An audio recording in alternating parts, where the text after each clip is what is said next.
thank you everyone for joining us today.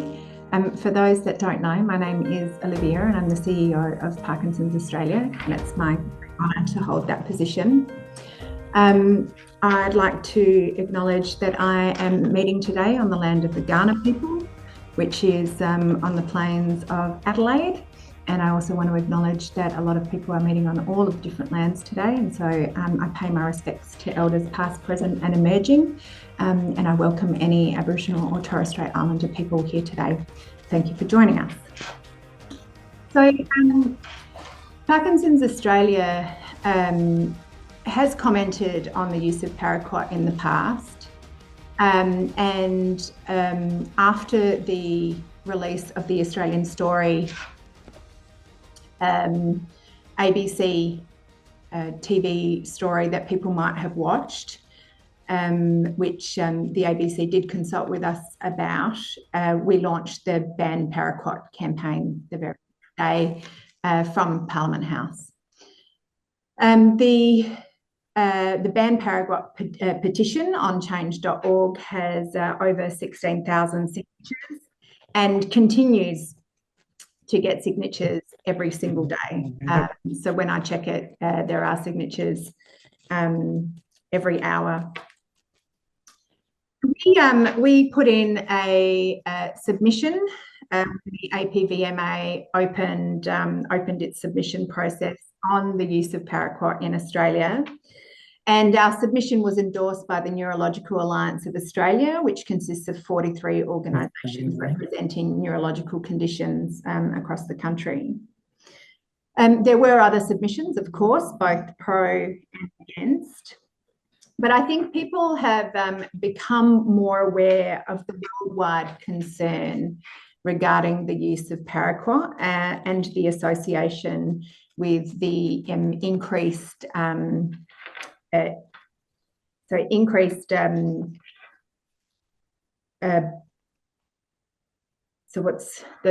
word that I'm looking for is I have to be very careful about the words that I use, because we were researched by the Ombudsman for the words that we use. It increases your risk of being diagnosed with Parkinson's. Yes, that's what I want to say. We're not allowed to say that paraquat or the use of paraquat actually gives you Parkinson's. That's the parity between the two. So there is public concern around the world and in Australia about the use of paraquat, which is a pesticide. Now, I use the word paraquat, but it does come under other names as well. I know that some people have raised that, like diquat and things like that, but pesticide usage, and trichloroethylene, which is used in dry cleaning and for degreasing, so in a lot of industrial settings. And trichloroethylene is one that people might have read, The Parkinson's Plan by Ray Dorsey and Michael Oken, which really highlights that Parkinson's is an environmental concern, and we can actually reduce the amount of people being diagnosed with Parkinson's by addressing the environmental concerns. We've also been aware recently, and I think we did publish this in one of the emails or perhaps on our website, there's a recent story that was done in partnership with The Guardian, which is about the paraquat papers, they're calling them. And that revealed that there was secret papers by the company before Syngenta that revealed corporate tactics to protect information that there was a link with Parkinson's. And so they have recently come to light. There's also other things that have been of concern to us as well, which is Bayer, a German manufacturer, have put in an application to release an alternative to Roundup in Australia as well. So they've lodged the application and they hope to release that in 2028. And that is that there's growing resistance from weeds to the use of Roundup, but there's also growing resistance from consumers to the use of Roundup. And the concern there is that they think that just by rebranding that people's concerns are going to go away, which is not the case. So the APVMA, which is the equivalent of the EPA in the US, is due to make its decision in December. And it's that due date has come about because the APVMA did ask for an extension or delay in that decision making, and they do recognise that there was a delay in the decision making. There were 168 submissions overall. 61 of them contained new information that required new assessment from the APVMA. 29 of them, including ours, were related to health impacts and the use of paraquat, and 139 of them were from pharma or industry groups with regard to the negative impact that any decisions would make on banning paraquat to their sector and industry. So that is a lot that we're kind of battling with. We also are aware that both the Labor Party, the Liberal Party, and the Nationals really don't want to speak about this issue.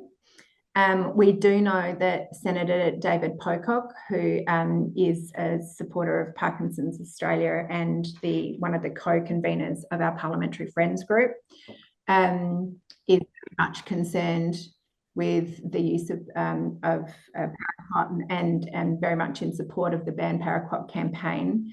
And I'm in close contact with his Chief of Staff, and I will report back to his office after this meeting as well. My concern is that despite people, being against the use of paraquat or, wanting the rules around the use of paraquat to be changed in Australia, that the decision by the APVMA is going to be handed down in December. Why does this concern me? Because I think they're going to try to sweep it under the rug in a month where everyone is winding down from work, everyone is busy with Christmas and New Year's and all of those kind of things, and they think that it's not going to be considered by us or the community if they do it in that time. What I want to say to people is that that's not going to happen. We will, despite it being the holiday season, despite it being across Christmas, remain vigilant. And if that decision comes out, you will see responses from Parkinsons Australia and our wider community. You will see further campaign action being launched, and we will reach out to you to participate in those. And I want to make that promise to everyone. Are there any questions? If you can, if you're able to type, put questions into the chat, please. If you do have any questions for me at this time, could you pop them in the chat? Or if you can't type, please, by all means, take yourself off of mute and ask questions. So I'll just leave that open for people, if there are any. Olivia, it's Sam here. Can you hear me okay? Absolutely. What do you replace it with? What's the alternative, though, if you take that out of the market? That's a very, very good question. So the alternative is not necessarily a different chemical.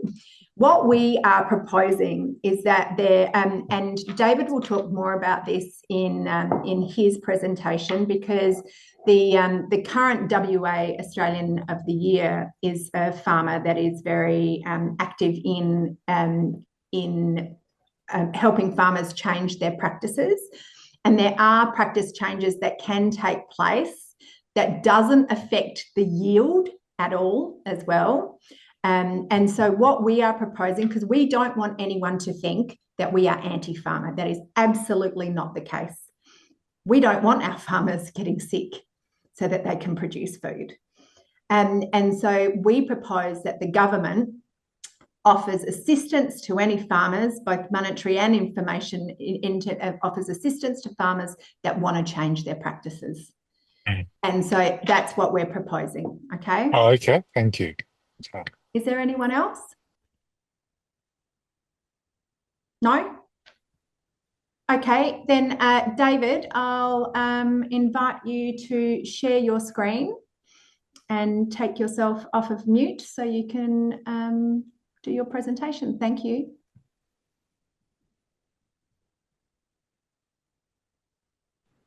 Hello, can you hear me? Fantastic. Well, thanks, Olivia. I'm not sure what the audience comprises of, but I'm going to give a shortened version of a talk I gave at the Parkinsons Australia meeting in Canberra back in April. And it's probably helpful just to back up a little bit and explain what paraquat is. I'll just see if I can advance the slides. Here we go. So this is the chemical formula of paraquat.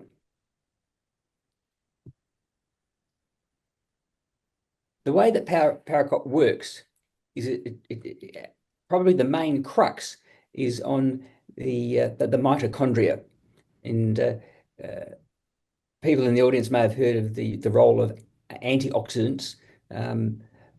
Paraquat is kind of the opposite of antioxidants. It's an oxidant, and in plants, this damages the critical mechanisms for photosynthesis, and it affects plants directly on contact, and that begins within hours, and the death of the plant will occur within days. It's widely used, particularly in what we call broadacre farming, which is large areas of farms, and you'll see quite a variety of different produce there. As I mentioned, it's non-selective, it's rapid acting.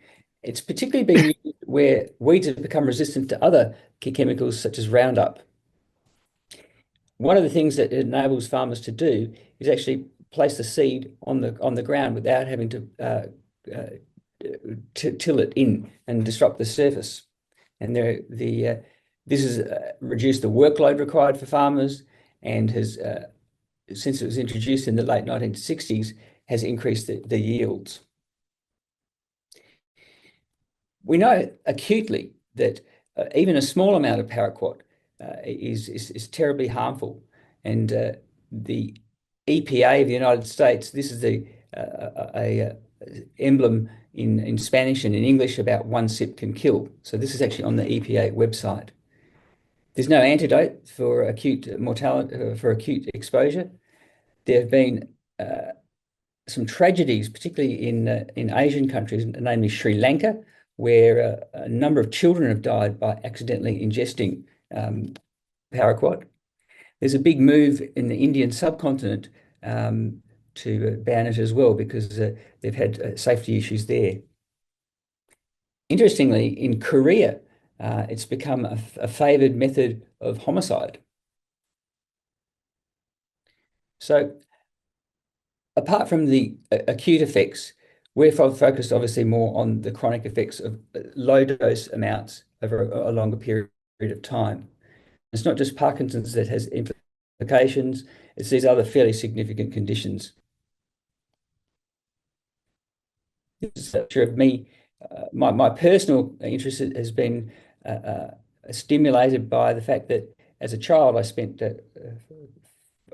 5 years living in the middle of the West Australian wheat belt, and in the months after the APVMA decision last year, I returned to the old school, and I met up with some farmers that I know there, and I stayed on a farm one night, and paraquat was still being used.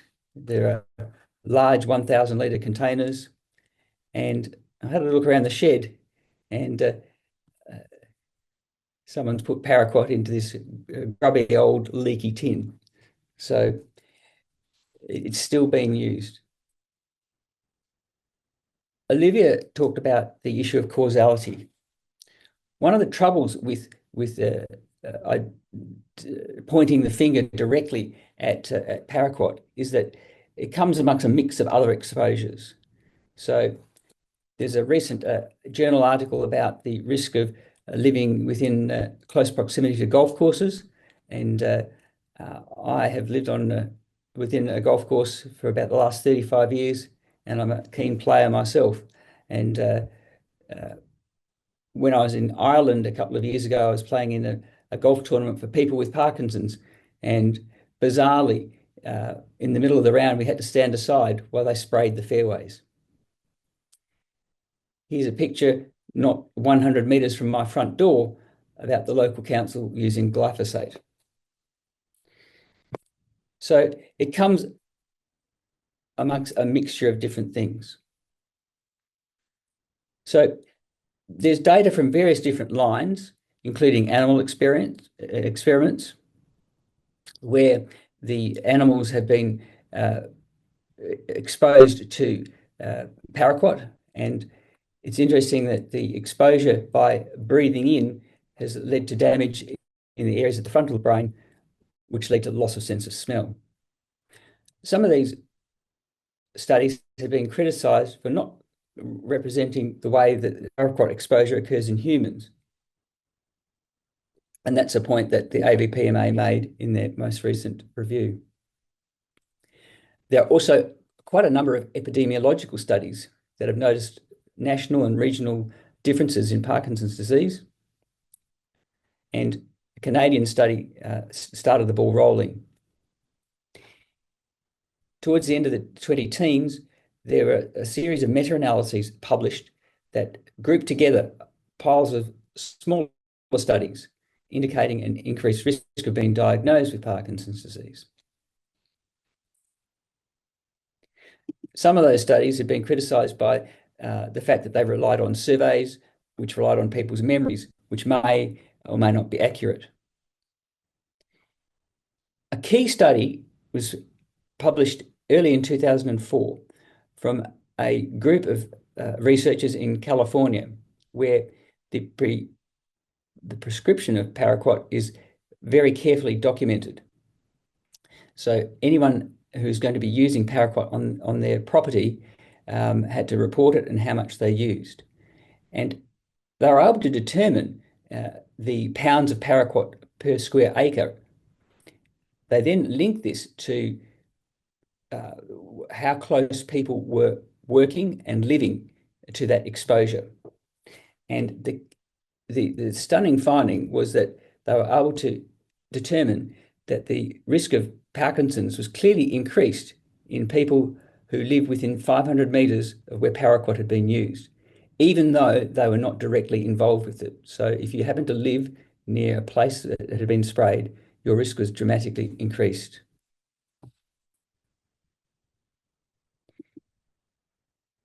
Our legal expert will talk later about the idea of balance of evidence.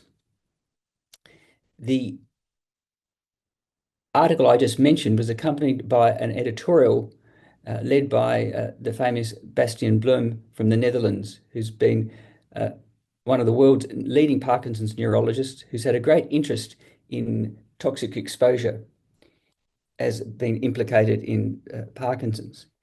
In fact, his primary interest was peaked, I think, in the late 1980s when he did a fellowship in California, where there was an interesting outbreak of what appeared to be almost acute Parkinson's disease amongst people, younger people, with symptoms coming on over the course of a week or two.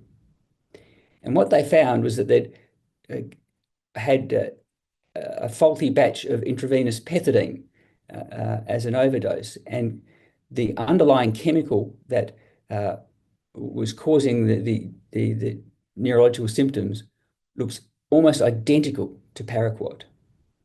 So that amazing observation lends to the biological plausibility of a single specific agent attacking a single specific area of brain. And that was one of the things that has kept Bas Bloem very interested in this. In his editorial, he points out that, and this is something I've been publicising for a long time, is that somehow amongst the development of pesticides, insecticides, and many of these other environmental toxins, these substances have come into use, and the burden of showing that they're actually potentially harmful has been thrust back upon the consumer and the scientists. As a medical researcher, it actually works the other way around. I've been involved with experimental drug developments for stroke for many years. And before we can actually expose a human to the new substance, we have to undergo extensive testing to prove it's safe before it can be used. Whereas in this situation with paraquat, they're suggesting that we have to show it's harmful before it can be restricted, which is completely crazy. So this fits with what's called the cautionary principle, where it aligns much better with the health principle of first do no harm. This principle also delves into the idea that whilst it's important to continue making research and to continue finding out as much as possible, that sometimes we have to act before those things are fully clarified. So the tactic of saying we need more studies, is a delaying tactic. More people can potentially suffer more harm. Now, there are those in the farming community who genuinely believe that if paraquat and glyphosate, for example, were banned in Australia and in the United States, that in combination with the decreased grain production due to the Ukraine-Russian war, that there would be a shortage of grain and potential for famine, in fact. But I might just go back to that a little bit later on. So there are genuine concerns amongst the farmers. But the way the arguments do seem to be painted is that all farmers are opposing paraquat, and that is far from the case. There are many farmers who have tragically got multiple family members affected and are very keen to avoid further exposure and the potential for harm. Over 60 countries have actually banned paraquat, and there has been some detailed analysis of what has actually happened to grain yields and to farming profits as a result of this. And interestingly, it winds up about being neutral. One of the things that someone asked just a few minutes ago was about whether or not what do we replace it with? And what we can replace it with is alternatives. And the current West Australian of the Year is jointly shared by a husband and wife team named Di and Ian Haggerty. And they've been specialising in natural techniques without herbicides and minimal fertilisers. And their focus is to restore the natural relationships between the organisms and the environment and to look after the soil microbiome. Those of us who've got Parkinson's will have heard the term microbiome a lot when we've heard about these potential linkages between what is happening in the gut in terms of inflammation and bacteria and the potential impact on Parkinson's. So it's pleasing to hear that our agricultural colleagues are focusing on that at the basis of what we eat. And essentially, they are making mulch on a very large scale, using manure and worms. And instead of using fertilizers and insecticides, this is what they do to replenish the soil. And they've been able to produce excellent yields in low rainfall areas of Western Australia. And their work has been recognised all around the world. And they've been in their role as the West Australian of the Year. There's been a whole series of different events in Perth over the past 2 to 3 months. And I took a visit out to their farm amongst a group of 30 other people, including specialists from the environmental and other health experts. Di tells me that it's still not mainstream, though. There's a certain amount of farmers who have preferred the what they call the orthodox techniques using chemicals, and it's yet to be taught in the agricultural schools. this is just where we're at with the submission, as Olivia alluded to. I'm just going to skip back a little bit to what my problems were with the report. The key thing in their report was that they stated that the overwhelming weight of evidence is that Paradox does not induce neurotoxicity.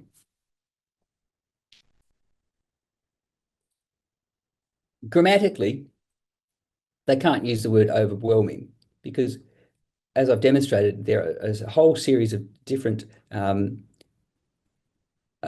animal, epidemiological, and clinical observations which suggest that there is a potential link. So the downside of them being vehemently denying that there's even the chance of neurotoxicity can have downstream effects directly to the farmers. So, and many of the farmers strictly believe what the APVMA's reports are as gospel, and it's their main source of information. And so it runs the risk, in my opinion, that if they keep promulgating the fact that they think there's no link to neurotoxicity, that farmers might be less vigilant with PPE and continue to expose themselves and put them at threat. So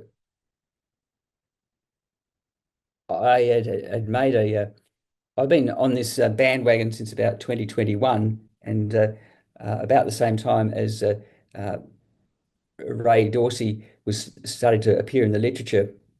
And I remember sending a letter to the APVMA quoting some of their earlier studies, but I really got the brush off as I think they regarded me as a bit of a crackpot or a zealot. So with the most recent round of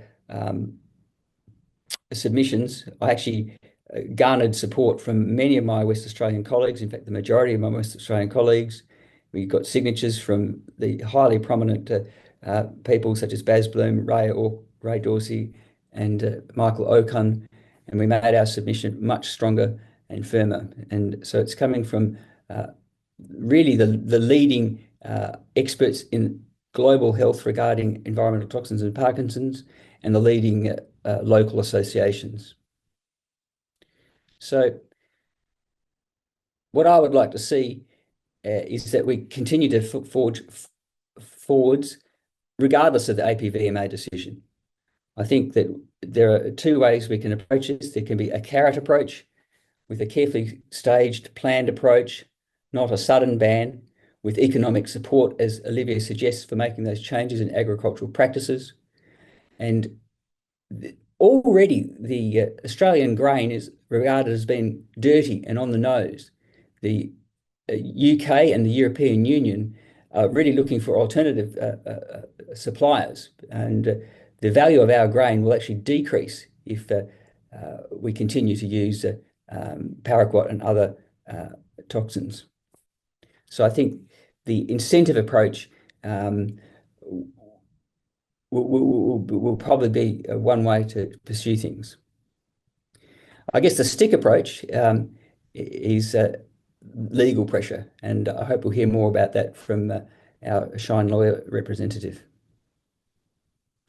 So in conclusion, at a bare minimum, I would like that the next support acknowledges that there is medical evidence for paraquat having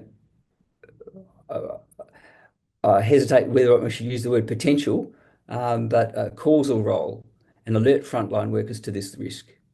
And if they don't support a ban, the practical way is to continue with collaborative efforts at the community level to continue to support changing agricultural practice so that we can reduce the risk of PD, improve the quality of food for everybody, and improve the health of people and the planet.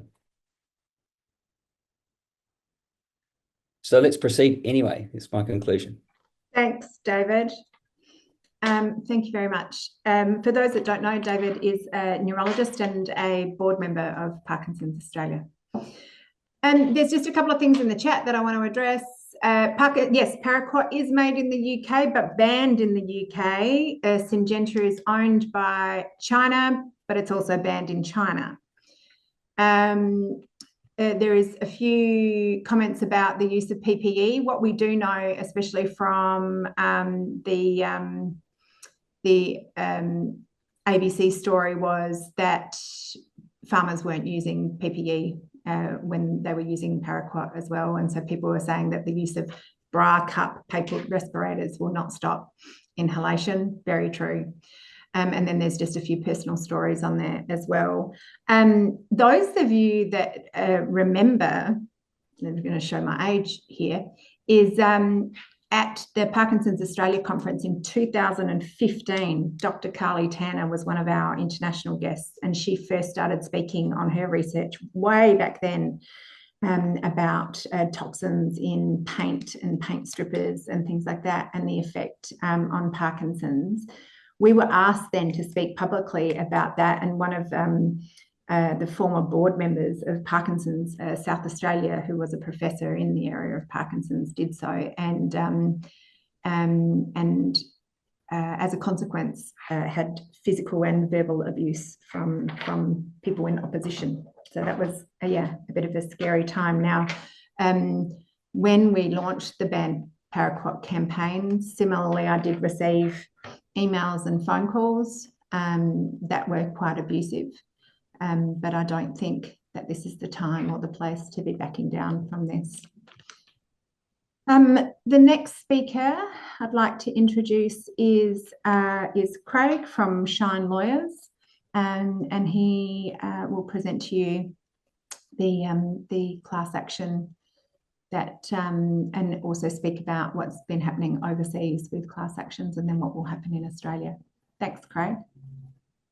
Thank you, Olivia, and I'm very grateful to you and to Parkinsons Australia for the opportunity to talk about our paraquat investigation. So what I'll do is just give a brief introduction to myself and Shine Lawyers, and then, yes, what the investigation is about, what's happening overseas, then a very brief run through why a class action is a good vehicle to support the work that Parkinsons Australia are doing, and a bit about how it works, and then how you can register if you want to stay updated on our investigation. So I do have a very brief presentation which I will share.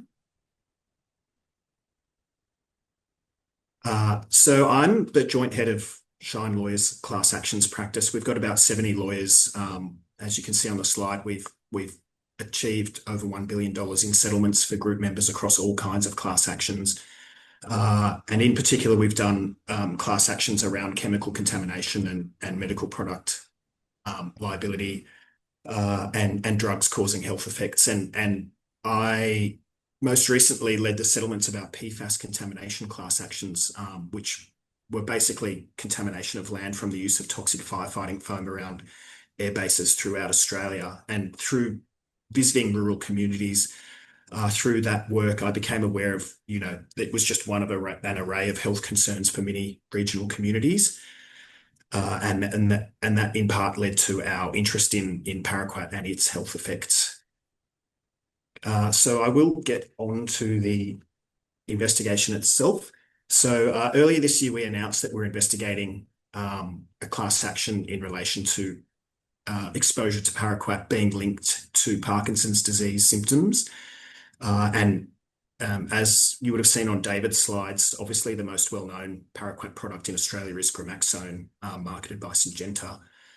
So our class action, really what we want to do in conjunction with Parkinsons Australia being able to promote awareness, get signatures and put on political pressure, is then bring legal and economic pressure through a class action vehicle, which does involve slightly different approaches to what David was outlining in his presentation, but ultimately comes back to the science that demonstrates a link between exposure to paraquat and Parkinson's disease. Now, as you also saw through David's presentation, Australia is unfortunately some way behind in this space. European countries, many countries have banned it. In the US, there's been more than 6,000 lawsuits filed against the manufacturers of paraquat in relation to it causing Parkinson's disease. And a big part of those lawsuits is that the manufacturers fail to warn users about the risks of exposure. So that's kind of come up a couple of times. At the very, very least, people should be aware of the risks that using these products might cause to themselves and their families, and then choose to take precautions or to seek alternatives. And if you don't know about the dangers, you're not going to try and avoid them. So Shine Lawyers has a presence in the US, and we're working with US lawyers, the Fraser Group, to take advantage of the knowledge built up in the US, because the science and the evidence, have been run over time and time again in the US, and there's massive settlements in progress in relation to paraquat as we speak. And as David referred to, there's a growing body of peer-reviewed research that establishes the links at a scientific level. So what we will need to do through the class action is establish it to the requisite legal standard, linking exposure to Parkinson's disease. But that does ultimately come back to the science. So the developing science and the work that's done in the US is strengthening, in our view, the prospects of being able to successfully bring a class action to seek compensation for people that have been exposed to paraquat. So, I mean, essentially, David's covered all the reasons why paraquat is bad and dangerous, and that would all form the basis of the legal case. I think the key to how we bring this, and I'm not sure how many of you are familiar with class actions, but I'll just give you a bit of a brief rundown on how class actions work. And at their simplest, they allow large groups of people with similar claims to bring that claim through one court proceeding. And most importantly, that means that the costs of bringing the court proceeding can be shared across, thousands of people and very large losses, so that, someone exposed to paraquat with Parkinson's is never going to be able to take on Syngenta and overseas manufacturers by themselves. But by bringing hundreds and thousands of claimants together in the one proceeding, it can be run, and we can get justice for people that have been affected by exposure to paraquat. And in particular, the way it works is the key links or the key facts that need to be proved, regardless of your individual claim, is that paraquat contributes or causes Parkinson's disease, and also that the manufacturers of paraquat were or should have reasonably been aware that this was a potential consequence of marketing paraquat without putting any appropriate warnings in place. Now that is also the most expensive and hardest part to prove. We need epidemiological evidence, as referred to by David. We need all the documents from the manufacturers themselves showing their knowledge. We need experts to present to the court and ultimately to persuade the court of that link to the legal standard. But then once that's done, it sets up, assuming we can do all of that successfully, it sets up a framework for people to then efficiently bring their individual claims, where their own particular exposure, their own consequences, the loss they've suffered, can then be dealt with through the court process very economically.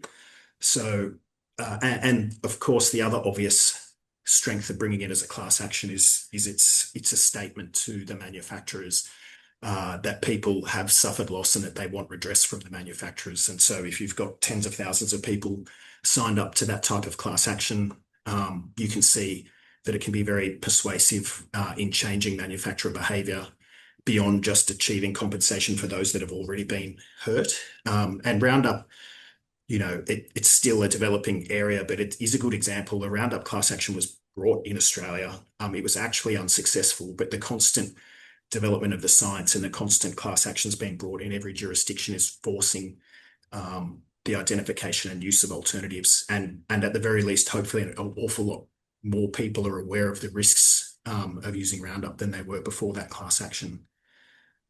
The other benefit of the class action is because of their size and the way class actions are run, firms like Shine Lawyers can fund and work with litigation funders to bring the class action on behalf of group members, so that no individual has to take any financial risk, and there's never any prospect of being out of pocket by participating in a class action. There's court protections in place, and we take steps to ensure that group members are never at risk. And that means, win or lose, you'll never be out of pocket. And then hopefully, if we're successful, we can get compensation to those that have been affected by exposure to paraquat. The other benefit of a class action is the whole process, because it obviously involves thousands of claims and vulnerable people that have suffered loss, and particularly Parkinson's disease. The whole process is supervised by the court and managed to a very high standard. And if there is success, any fees and costs have to be approved by the court, and then the court will supervise the determination of individual losses and the distribution of compensation. So we have seen the class actions here and in the US and overseas be very influential in being a part of the pressure to change bad corporate behavior. And you know, corporations are very often guilty of using the most cost-effective thing that will work, regardless of, you know, unintended consequences on human health and on communities. But if you make it painful enough, you know, there's always a better alternative or a different way of doing things. As David kind of explained, in the UK, the ban of paraquat hasn't ultimately had any impact on farming and agricultural output in that country. So that is my spiel on the class action investigation. And then this slide just explains briefly how you can register. At this stage, we're still investigating whether we think we can get the science and the evidence to a standard where we can, you know, responsibly bring a proceeding and have a good chance of persuading a judge of everything that's been discussed today. So registering at this stage is simply really expressing your interest in participating if a class action does proceed. It doesn't mean that you have to participate if it proceeds. It doesn't impose any financial burden. It's really just a way for us to ascertain interest in the class action and then conversely be able to keep you updated if you do register. And we keep all information confidential, and it'll only be used for the purpose of this case. So the easiest way to get more information is to go to shine.com.au/paraquat. But I did also just test this morning. If you simply Google paraquat class action, you'll likely see the Shine investigation at the top of your results list, and you can go through and register that way. And then importantly, but unfortunately, if you do need to register on behalf of a family member who had exposure to paraquat and has passed away from Parkinson's, you can register on their behalf. So that is it in terms of the presentation. I'd imagine there may be a few questions. I'm happy to answer any questions that anybody has. Great, thank you. I do just want to respond to a couple of questions. One of them from Harley, who is saying, what is the world's or global best practice in regards to monitoring and recording? Great question.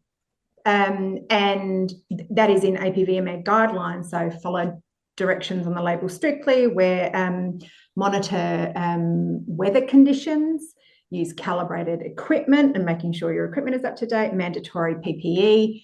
However, Andy, who was the journalist on the story, said that farmers told her that none of that happens.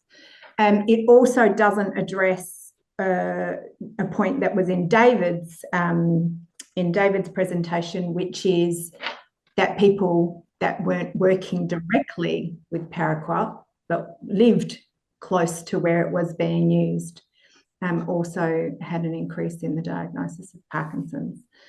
So, and then I think the second part of that is, has there been any litigation in Australia in relation to paraquat or diquat? I think Craig responded to that, and then there have been unsuccessful Roundup litigation. There's also there's a few things in the chat that aren't necessarily questions but interesting for people to read. One of them from Rowena is, what can we do to help support? So after this meeting, we'll be sending the recording. Also, like I said, we will be watching and we'll be vigilant about when the APVMA comes out with their decision. And so we will be doing, obviously, media and things like that after. You can forward the change.org petition to friends and family. So yeah, we'll make sure that we keep everyone advised on what to do after. Craig, there is one for you. Is moving to a class action preempting the APVMA decision? I'll respond to that just briefly, David. The funny thing that I found when we first launched the Ban Paraquat campaign was everything that the APVMA said was based on the EPA's decision in the US. And we were kind of tethering ourselves to the EPA, which I found appalling. You know, the US hasn't been leaders in so many different areas, and particularly of late with their latest government. And I don't know why Australia and the APVMA would be tethering ourselves to the EPA and their decision and basing our decision on that. But Craig, is the move to a class action preempting the APVMA decision, or is it just kind of in parallel?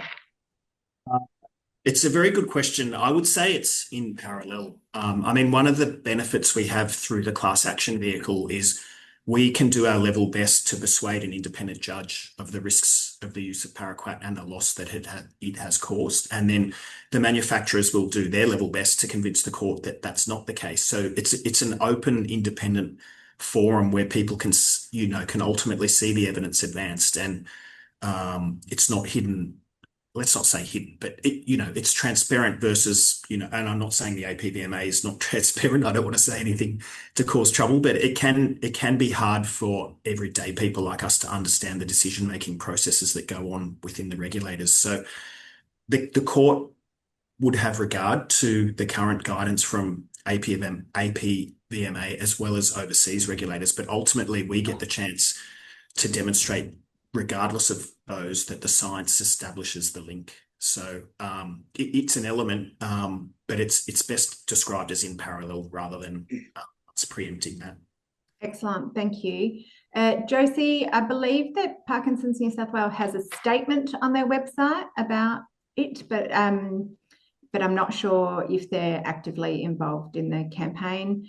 Matt, drawing attention to the group of farmers, the potato farmers that were featured on the Landline report. And yes, it was very impactful. Eckhard, you've got your hand up. Go ahead. Hi, my name's Eckhard Kemmerer. I'm an agricultural scientist, and I spent the 80s actually working in the chemical industry with some of these pesticides, and also doing the regulatory approvals for them. And one of the things that strikes me is still that even now, 30 years later, we still have very basic acute toxicity as sort of studies and that sort of thing as the primary proof mechanism of being safe. Whereas when we are arguing at all, we are arguing chronics and the chronic situation. So I think there's some really interesting work we could probably do around the differences, because often I think paraquat definitely has been grandfathered into any clauses that have been around, and so it might be, anyway, there's some thoughts. Thank you so much for that contribution. I think it's important for us not to play innocent here as well. There are many powerful lobbyists in Australia throwing around a lot of money towards political parties and stuff to make decisions in the way that they want it to go. And by saying that, I want to say to people that this is not going to be a short campaign. Like, we're not going to win this, next week. It's going to have to be a long fought campaign, and it probably will go over several years. And I think Craig will attest to the fact that, class actions and things like that take a long time too. So it's about us making sure that we're maintaining this campaign over the long term, and that we don't just, let it get swept under the rug after decisions are made. Is there anyone else that would like to either ask a question in the chat or would like to come off of mute and speak?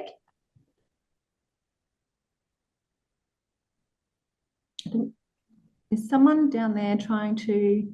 How can we get more people involved? That is a great question, Josie, and I've already thought about this. Because, like I said before, what scares me is that they're going to release this information in December, with the hope that people are just too busy to ignore it. And so what I would like Parkinsons Australia to do is, once that decision is released, then I would like to spend the first part of 2026 in a public education campaign. So it's all very well that that people living with Parkinson's in our community is involved in this because it's of particular interest to us. But I think that we need to, with the help of farmers that have already changed their practices, campaign and convince other farmers to join us. We need to garner support from the general population about what they eat, what they're feeding their children, like all of that kind of thing.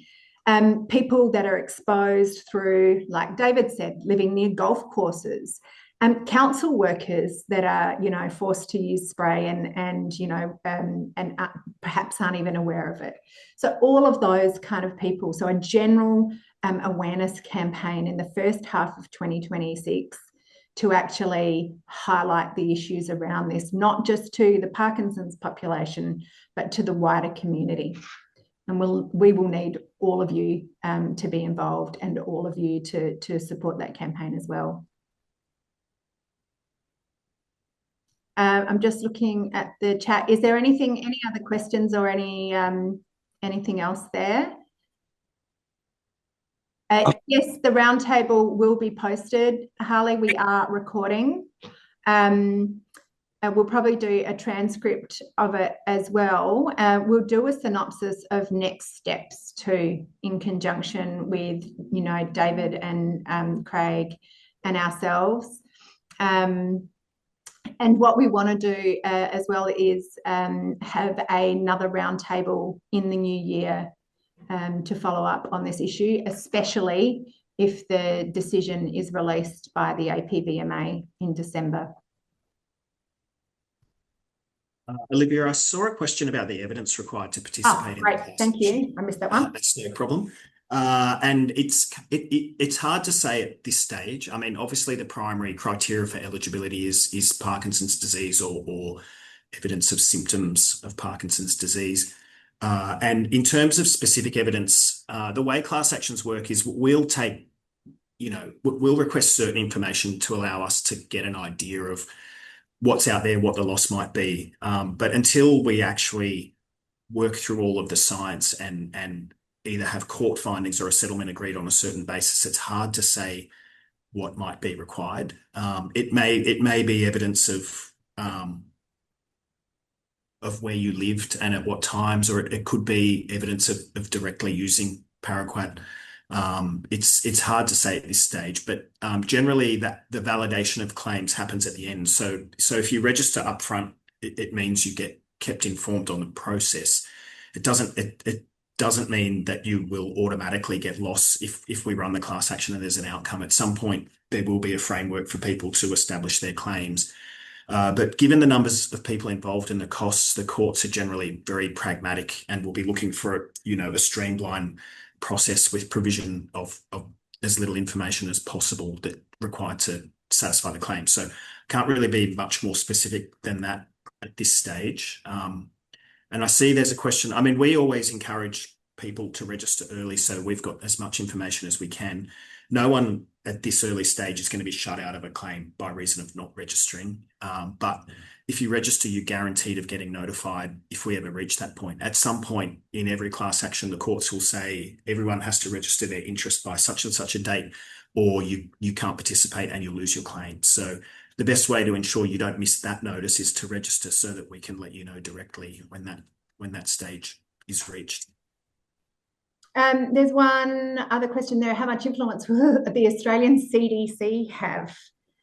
So that's the Australian Centre for Disease Control, whose role and function, one of the roles and function of that is environmental health and occupational respiratory diseases. But if you think about environmental health, so it does come under their remit and would be very interesting if they excluded it, because I believe that it is their responsibility. So we'll, I think, watch this space and perhaps call upon them as part of our campaign.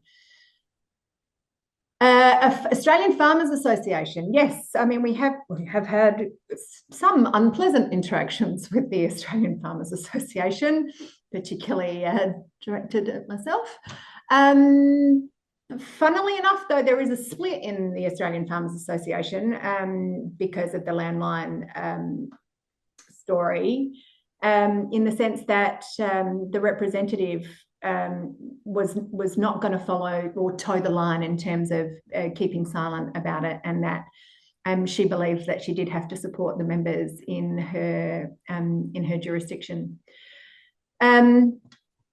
So it's what I believe is maybe one farmer at a time, rather than changing the minds of the entire Farmers Association. So yeah, I think and perhaps through using the examples that that people that have actually done it themselves, people that can tell other farmers that there are other practices, we might, the people within their industry might be able to win over other farmers. Yeah.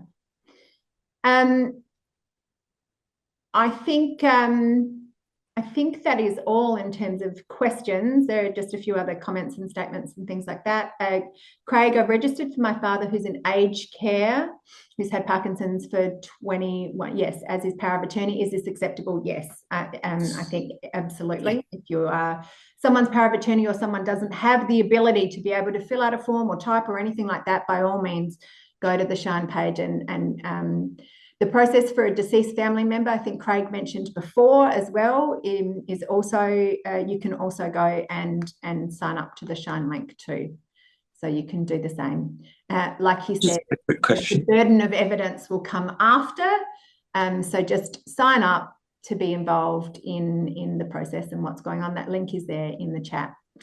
We'll also put the link in the follow-up email as well. I was wondering, can you hear me at all? Sorry, yeah, I can't see any hand coming up. Sorry. Hi. Sorry. No, that's okay. I don't mean to interrupt. Go for it. My name's Danny. I spoke to David last year about my story. I don't have Parkinson's, but I used to get drenched in this chemical. I worked in a nursery for 10 years. There was at least 2 or 3 years there where my supervisor and my boss, it used to burn my skin. I would literally be in clothes like I'm wearing now. I'd be saturated in this. It would burn my skin, and they would say, look, worst it'll do is just, it's like when you've got, when you get burnt, you've got 4 layers of skin. And they said that all it does is just burn the top layer of skin, but it won't have any other effect. Now, I used to chronically cough, and day and night I could smell and taste it in my mouth and nose. Now, I don't have Parkinson's, but I put all my information and all my symptoms into research into Perplexity Pro, and it searched 300 sources through academic papers, and it said that it's been 7 years since my exposure, and it says that all my symptoms line up perfectly with the delayed onset of chronic pesticide exposure.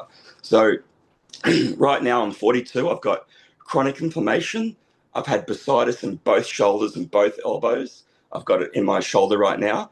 I've got plantar fasciitis in my right foot.